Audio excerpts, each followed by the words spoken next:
Welcome to this, the semi-finals here at Grand Prix Atlanta. Just 2 more rounds to go before we got our champion crowned. And you can see some smiling faces in the feature match area. Both Carlos Romao and Raymond Perez Jr. pretty happy with the decks that they've got going on. That's a forest from Carlos Romao. We're going to see plenty of them. His deck virtually mono green. Meanwhile, Raymond Perez, one of a few drafters in this top 8 who is on a red-black deck. No early plays from either player. This certainly concerning for the deck of Raymond Perez Jr. His is very much the aggressor, and Renegade Freighter coming down as the first non-land permanent, and that one from Carlos Romao. Yep.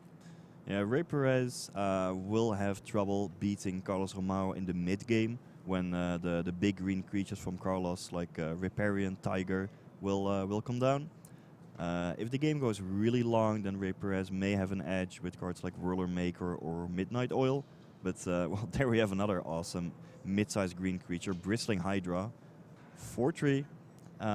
You get some energy, which you can use to give it a +1/+1 counter and hexproof to protect it from a removal spell.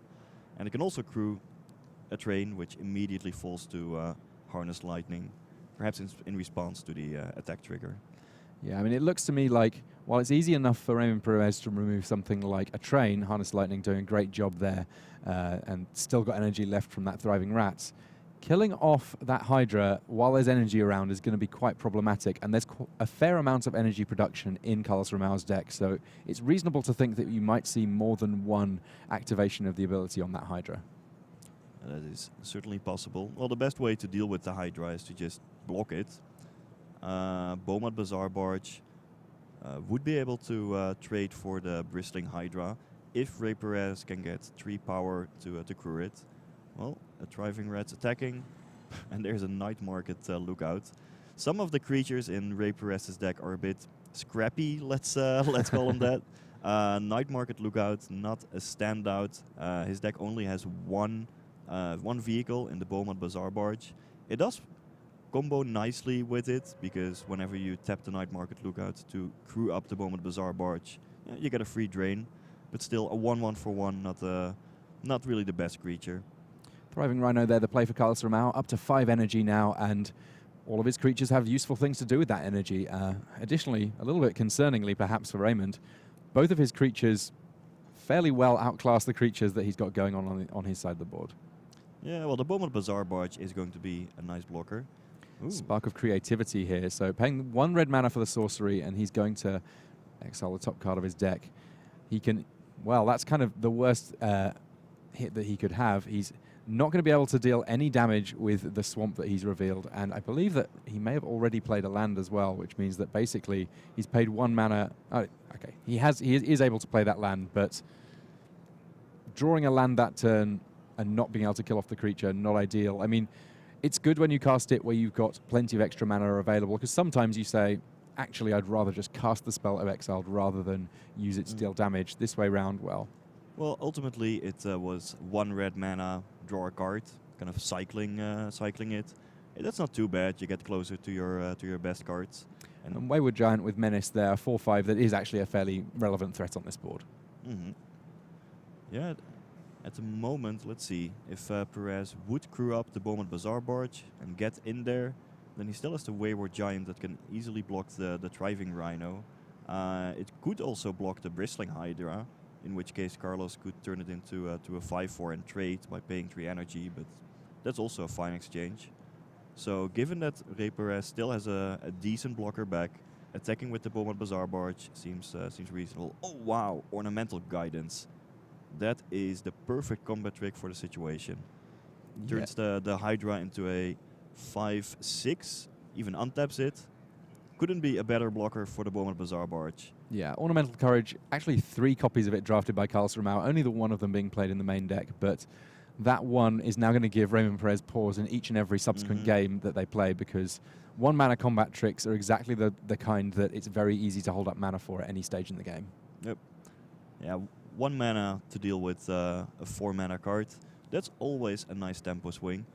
Ray Perez also had to tap some creatures to animate the Beaumont Bazaar Barge, so that's a nice exchange, but I don't know. Seems like Ray Perez is still kind of ahead in this game. He did not want to trade his Wayward Giant for Bristling Hydra and 3 energy.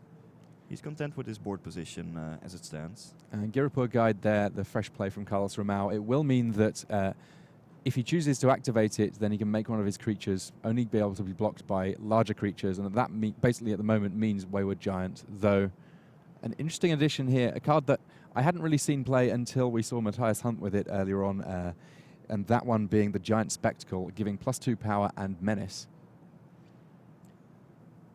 +2, +1 and menace there. Aura's a little bit risky because if there's removal spells, you can kind of get 2 for 1. The green-black deck from Carlos Romao, not that heavily invested in removal. It just has massive creatures. Yep, yeah, it's a 5-4 coming Carlos's way. Both have menace. Carlos could line up a double block. Would be best on the Wayward Giant because that one only has 4 power. Still a bit risky in the face of potential instant speed removal spells or pump spells. Well, there we have the Midnight Oil, the card that Ray Perez ultimately first picked after starting it in his sideboard in his sealed deck yesterday, then gradually learning what the card did, and after all that experience, well, he first picked it over here in the top 8. So let's take people through what it does, because it is one of the more complicated cards in the set. So at the beginning of your draw step, you always draw an additional card, no matter how many hour counters are on Midnight Oil, but you also remove some counters, and the counters basically indicate what your maximum hand size is. It starts at 7, the usual, because it starts at 7 counters, and then on the next turn, Ray Perez's max hand size will be 5, then 3, then 1, and then, well, 0 afterwards. There's also a clause that whenever you discard a card, so if Ray Perez would just draw lots of expensive cards and won't be able to get them out of his hand quickly enough, well, you lose 1 life for every card you have to discard. I guess that with 6 lands in play and only 1 card in hand at the point that he casts Midnight Oil, he can be relatively confident that most of the time he's going to be able to cast multiple threats a turn from now on. And drawing 2 cards a turn, it's a big deal. It does mean that he's going to be able to deploy a lot of threats, keep the aggression going. Yep. Yeah, it will give him a definite advantage in case the game goes long. If I'm Carlos here, then I have to plan ahead to try to win the game quickly, because you can't just like sit back and move into a board stall where Ray Perez leverages the extra cards from Midnight Oil. You have to be aggressive now, and that's what he does. All green creatures tapped and attacking into the red zone. And this is not a lethal attack, but it's actually not that far off. It's going to mean that both players are on single digits, and actually Raymond Perez on pretty low single digits, given that he doesn't have much in the way of blockers here. If Ray Perez doesn't block, then Carlos could potentially, if he wants, pump the Bristling Hydra, making it 5 power. He still has 3 energy remaining, but he can only present 11 power worth of attackers. Ray Perez could, of course, jump block with his Night Market Lookout, but chooses not to. Perhaps in the hope of setting up a lethal attack, a swing back on the next turn, but Highspire Artisan does provide Carlos Romao with 2 blockers. That's definitely relevant in the face of some menace creatures. So you see Raymond Perez there, removing a couple of counters from the Midnight Oil, 5-hour counters left. His hand size is now 5, his maximum hand size. 3 cards in hand now. And on 3 life, he has a little bit of thinking to do about how he wants to play out the next turn or 2. If he chooses to hold back, well, he's going to need a few extra blockers even then. But he does not quite have a lethal force here. Yep. Yeah, there's also the ability on Girapur Guide, the green creature that Carlos has on the battlefield. For 3 mana, target creature you control can't be blocked by creatures with power 2 or less this turn. Could be relevant in case Ray Perez wants to keep back some small jump blockers, but actually just attacks with a Night Market Lookout, just to get the single point of drain in there. Now, Ray has passed with all of his mana up, having only played a land for the turn. What sort of cards is Carlos Romao going to have to be thinking about here? Well, there are a lot of good instant speed removal spells in red and black, such as Unlicensed Disintegration, Welding Sparks, Tidy Conclusion. But whether or not Ray Perez actually has one of those cards, that remains to be seen. Riparian Tiger there, meaning that Carlos Romao now up to a full 5 energy. All of that energy relevant for a number of reasons. I don't think Perez could even have some of them, because if he had some removal spell, you could have removed one of Carlos's creatures and potentially set up a lethal attack with his menace monsters. So if I'm Carlos, I'm not too worried about all that open mana at the moment. What I am worried about is, well, just the creatures that Perez can use to block. And you do have to keep, well, at least 2 blockers back in case something goes wrong and you need to block one of the menace creatures. So Carlos going down to 3 energy to pump up his Thriving Rhino. It is now, well, just a massive monster. 4/5 coming alongside that Bristling Hydra and the Girapur Guide. Going to force some blocks here. So that's a 4/5 Rhino being blocked by a 4/5 Wayward Giant. They would bounce. And now the 4/3 Bristling Hydra is being blocked by, that's, well, also 4 Toughness Rats. So they will trade. And the 1 life that Raymond Perez Jr. gained by attacking with his Lookout was pretty important, because he's on just 1 life now. Yep. Following those attacks. Yeah, that Girapur Guide still came in, and, well, it makes sense to just get the Drain in there from the Night Market Lookout, because it probably wasn't going to block thanks to the ability from Girapur Guide. Did he draw something here? Because he needs to deal with the 3 attackers on Carlos' side. Now, if Perez plays, say, 2 blockers or a blocker or a removal spell, then he could easily stabilize and potentially eventually take the game with the cards from Midnight Oil, but he needs 2 answers. Dayong, that's a start. It removed the only creature that it actually could on the battlefield. No extra energy available for Raymond Perez, so he just had to go for the Girapur Guide. Couldn't go for anything larger. And there's our Prakata Club Lookout, the bouncer there. Yeah, but that's unlikely to be enough, because the Riparian Tiger, it's 4/4 Trample, Trample being the key ability here, and it can turn into a 6/6 with the energy that Carlos has available. Another Riparian Tiger, some extra energy, that meaning that both the Thriving Rhino and the Riparian Tiger can use their abilities on attacks. And that's enough to have Raymond Perez scooping up his cards. Carlos Romao picking up the first game. Carlos Romao has not dropped a game so far in this top 8. Well, he is the world champion back from 2002. He has been playing for a long time, hailing from Brazil. Carlos Romao is well respected as a strong player from that area, and a loud cheer erupted through the hall when it was announced that he was a member of the top 8 here. He definitely has some compatriots here who are stoked that he made it to the top 8 once again. And actually, that's a fairly consistent trend from the Brazilian players. They are unabashed in their celebrations when their countrymen do well. And frankly, I love that moment at the Pro Tour. If there's ever a Brazilian player doing well, you can hear about it across the room. For sure. But we're jumping across to our other match here. Cash Turner already a game up against Noah Walker, and not looking in terrible shape here in game 2. His black-white deck, he's already got Glintsleeve Artisan with some Inventor's Goggles attacking in there, and Noah Walker not quite so much going on just yet. Yeah, Noah Walker was happy with his deck. Cash Turner was not, but sometimes decks work out better than you might expect, or you just get good draws while opponents stumble. In this game, Noah doesn't look like he's had the best of draws. I see a Metal Spinner's Puzzle Knot in the graveyard, indicating that he has spent quite a bit of time drawing cards, sacrificing the Puzzle Knot to draw cards, and not develop his board all that much. There's a single Dunt Operative, which is just, well, a 2/2 with no other ability at the moment. Whereas Cash Turner seems to have spent his mana on a lot of creatures, and equipment in the goggles, and he is well ahead on board at the moment. Yeah, that Propeller Pioneer immediately picking up the Inventor's Goggles along with making a servo token. So, and no play from Noah. Just draw a card, pass the turn. Is he just holding lands?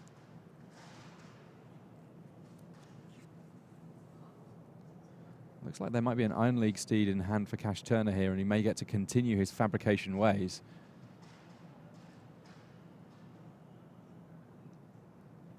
I mean, if I'm Cash here, I just play it and make it into a 3/3. That makes sense, because then it's more difficult to trade with the Dunt Operative and get in there.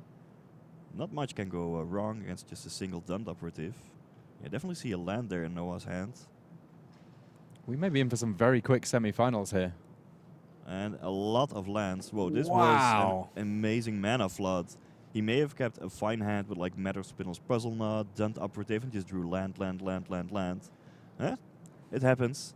And Cash, well, he moves on to the finals. Congratulations to him.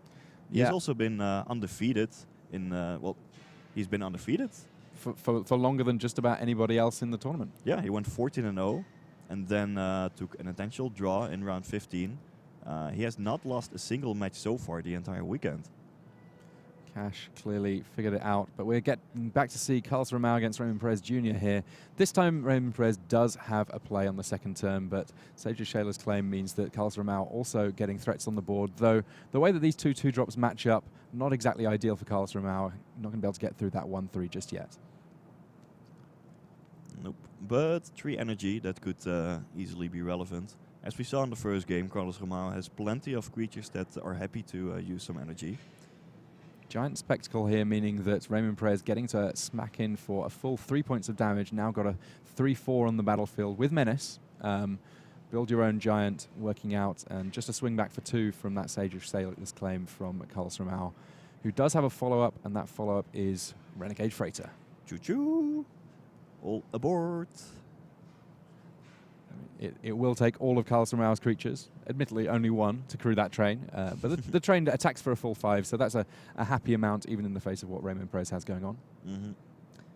Yeah, vehicles in general are much better on the offense than on the defense, because they never contribute a blocker to the board. Well, Spark of Creativity. Any non-land spell would kill Sage of Shayla's claim, including that lowly Night Market Lookout. Efficiency, that's what that was. Yeah. No need to reveal an expensive card. Well, let's just reveal a 1-drop. Yeah, he also won't draw it on the next turn, which I'm sure that he's happy about, because Night Market Lookout on turn 1, that's okay, but when you draw it later, it's a very low impact card. Metal Spinner's Puzzle Knot, both dealing a point of damage to each player and drawing Raymond Perez a card. This is more how the red-black deck wants to be operating. Getting in there early, dealing with a couple of early threats, getting Carlos Romao down on life early, because the power that's coming from the creatures of Carlos Romao's deck, a little bit scary. Pima Outrider coming along, immediately getting in a train, riding it all over on attacks on Raymond Perez. Man, that card is so good. If Thriving Rhino is not the best green common, then Pima Outrider has to be. 4-4 Trample is well above the curve, and just having the option of turning it into a 3-3 Trample and a 1-1 Servo is awesome to have. Against a hand filled with, well, potentially a lot of removal spells from Ray Perez. Makes sense to diversify and get the Servo rather than just one big creature. And Romao got that Pima Outrider super late in pack 3. His deck was already looking great, and at some point in pack 3 it was just as if everyone had given up on green and he was just able to reap every kind of reward. Yeah, that color was super underdrafted at the table. There's a reason why Carlos Romao is almost mono green. No one else was picking those cards. Well, Dai Young only able to deal with a Servo here and 1 energy left remaining. Yeah, that's not a good exchange. Yeah, 3 mana left up for the Puzzle Knot or potentially an instant, but Carlos Romao not unhappy to see a pretty solid removal spell being used on an incidental extra creature. Yeah, Carlos will be happy with that. He is ahead in the race at the moment, at least. Oof. And this is the reason why auras can sometimes feel like they're second-class citizens when it comes to what you can do in Magic. Hunt the weak here in order to potentially get the trade, and even a combat trick, Blossoming Defenses, in order to make sure that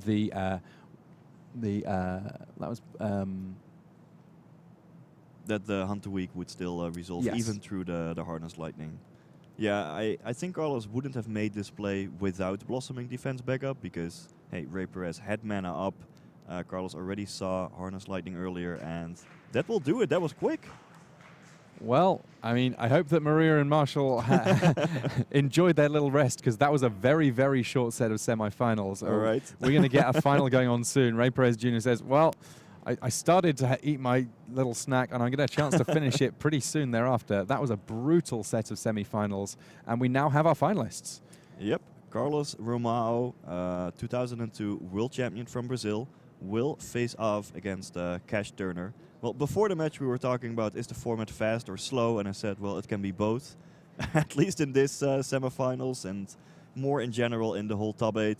The fast decks have definitely been overperforming because these games are over quickly. Pima Outrider, Renegade Freighter, they hit hard. And yeah, turn 6 or so, the game can easily be over. Alrighty, well, do not go anywhere, guys, because next round is going to be what it's all about. Stay tuned as we're going to jump across to our final where you will have Maria and Marshall bringing you every single play.